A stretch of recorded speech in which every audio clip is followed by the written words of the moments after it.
Hello ka-PGL team, another video tutorial sa mga gustong matuto sa remove.bg, yung tanggalin po yung yung background ng pictures. Then pwede nyo po din ma-edit yung pictures with background. Ang gamit po natin is, punta lang po kayo, i-type nyo lang po sa Google yung dito po nyo i-type. Tapos type nyo po yung remove.pg.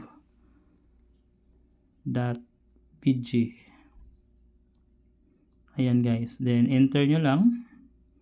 Then ito yung link, yung nya guys. Ayan, close mo natin to. Pag ganito na siya guys, ang gagawin nyo is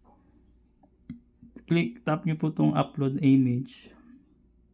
Then hanap kayo ng image na gusto nyong tanggalin yung background. Ayan po guys. Then, ito sample lang natin si Coach Elvira. Ayan. Matatanggal na po yung background niya guys. Yan. Kung gusto nyo tanggalin lang yung background, i-download nyo na po yan. Tap nyo lang po yung download, then mapupunta na po yan sa gallery. Then, pero sa atin, magturuan ko kayo din magkaroon ng background. Kung pagandahin yung background, tap nyo lang po yung edit. Pag na-tap nyo po yung edit, yan, hanap kayo ng background dito. May magandang background po dito sa baba. Yan, pili lang po kayo dyan. Ang dami pong background dyan na pwede nyo magamit. Yan, pwede dito, may ayan, blurred. Meron din dito, by color. Yan, yung mga iba't ibang background. Ayan, mga nature's background, building, nandyan yan.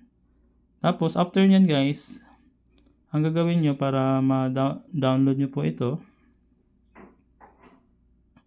is, pag yan na yung gusto nyo na background, tap nyo lang po itong yung parang download na sign, yung arrow down, then automatic download na po siya. Ay, ida-download nyo po muna ito. Tap nyo muna itong download image. Then pwede nyo siya i-share image. Kung gusto nyo i-share sa Facebook or share sa Messenger. Makikita nyo naman kung ma-share dito sa baba. Gmail, chat, Messenger. Ang atin naman, pwede nyo po lang i-copy yung image. Download image lang muna tayo. Then, mapupunta na siya sa gallery nyo po.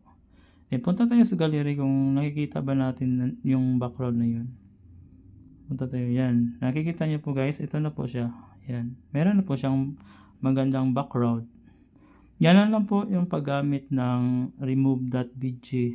Libre lang po yan. Walang bayad. Yan. Nandyan lang po yan sa Google Chrome or Google. Yun.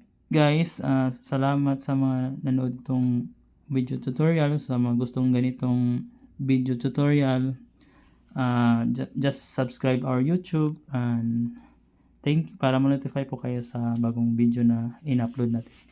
God bless and thank you po.